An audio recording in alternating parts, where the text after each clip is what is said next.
Hello and welcome back to another Barn Automotive YouTube episode. It has been a couple of weeks since the last episode and I will start by giving you an update on the Granada. That is a way for the audio installation to be completed, and I should expect that back in another week or so. And then we are just tidying up and finishing everything up on that. But this episode is on the F100. Now, the last update I did on the F100 was just showing you around it. We didn't have the wheels on it and there was no rear axle in the car. I will show you the original axle. This setup here is the original axle, differential, cardan shaft, and your leaf springs and your drum brakes. This I got out last week, and now in the car, I can show you around the back. You have the new axle with LSD. It's adjustable 4-link. Ooh, you can see there, adjustable 4-link. So there's two arms where you can adjust it forwards and backwards. And then these plates here mount your airbags on. And we have disc brakes in the rear now instead of drums. So that is the upgrade there. That was quite a bit of work getting that in. So the goal of today's episode is to get the air management system in, to get it going up and down. So yeah, I won't be like doing the final fix of wiring, but I want the tank compressors and ECU mounted in the place where I'm going to put them. And then we're kind of able to move the car easily. It's been fairly stationary since it's got here and been stripped. So it's a big milestone to be able to move it. But before we move on to that, I will show you how it's going to look when it's slammed by lowering it off the jacks. So you can see how low it's going to sit.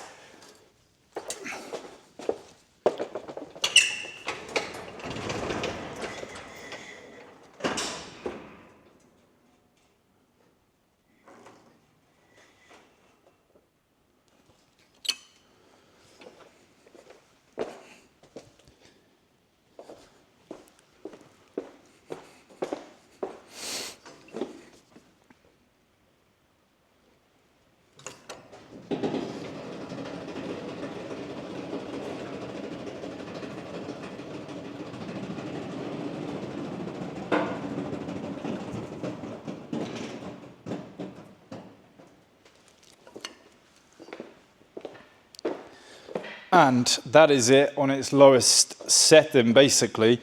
So you can see by the height of me, the difference between where it was and now. And when this side skirt goes back on, if I move the camera down, when this side skirt goes back on, you are, touching the ground with that. And that was the goal, to basically have this sitting on the ground. So yeah, any lower than that and you'd just be dragging it. I don't think it's drivable like this. It is drivable like this. They are completely free. They're not rubbing anywhere.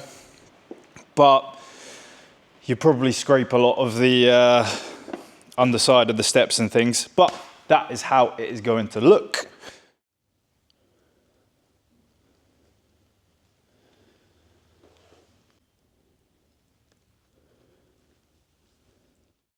This here in front of me is how the tank compressors and ECU are going to be mounted. This is kind of like a cradle that I fabricated that will bolt underneath the car, and that will go. Your side step sits here, and behind it used to be the fuel tank, and we're relocating the fuel tank to the back of the car. So we have the perfect space to be able to fit all of that under here. It'll all be tucked away, you won't see it, you won't know it has air ride that way, then it's more like stealthy. I will show you how it mounts.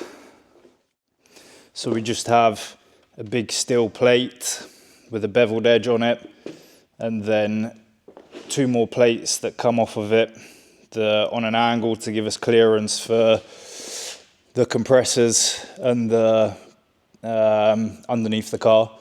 and then another plate that comes out the front that your ECU is mounted onto. And this fits perfectly underneath there. And I have tested it all up, so if I show you now.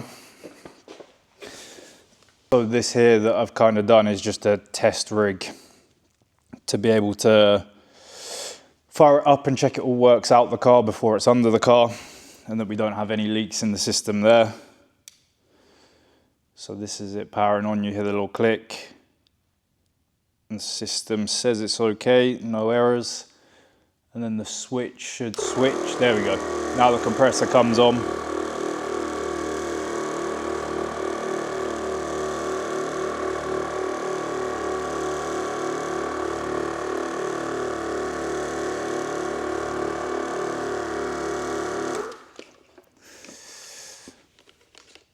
And that is how that works. What I need to do is get that mounted underneath, and I will power it onto the battery just sat inside the cab, and then run all the hoses to the bags, and then we can get that thing working.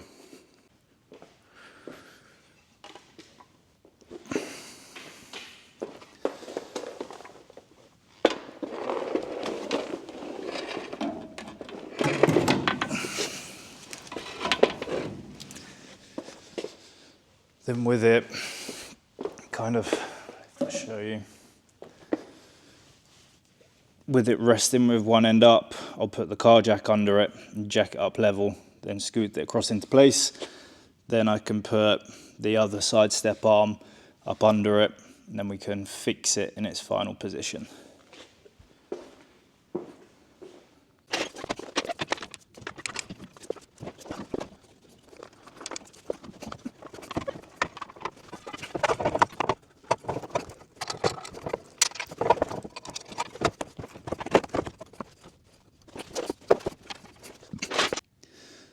And that is it, now hidden in place.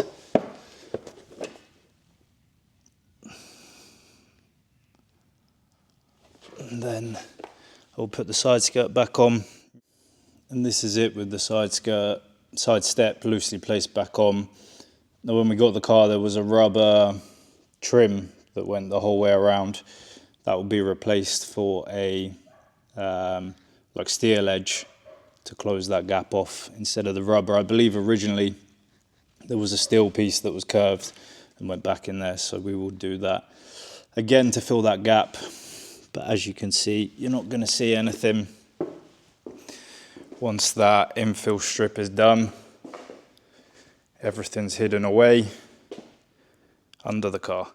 And that is how I will leave this for now.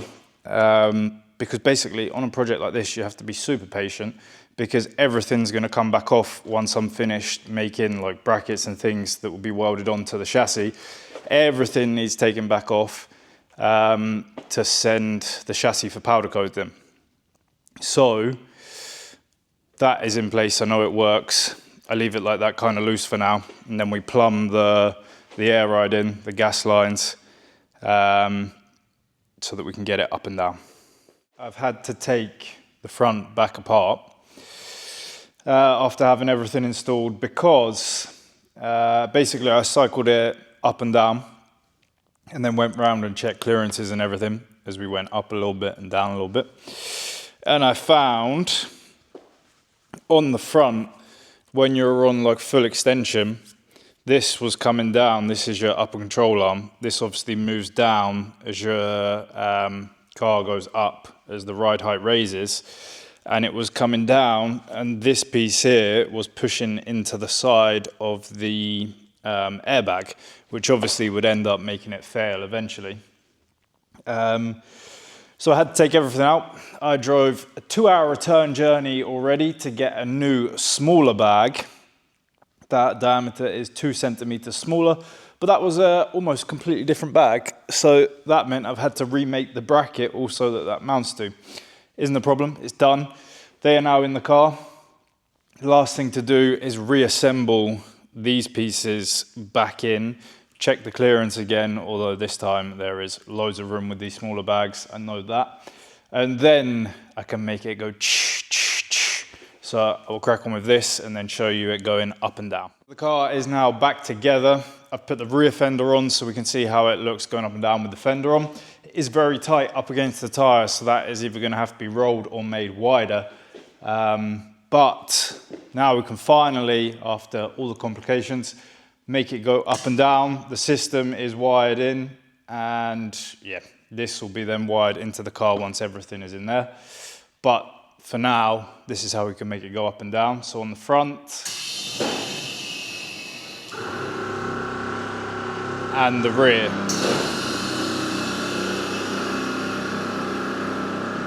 So that is the car kind of at ride height or at its highest, so that you can clear speed bumps and things, curbs. You probably ride standard a little bit lower than that. And then to go back down,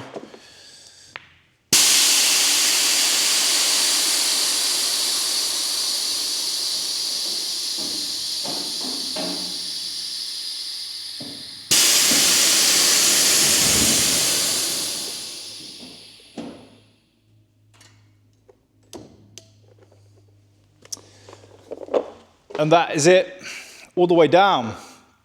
And then you are kind of riding on the side skirts.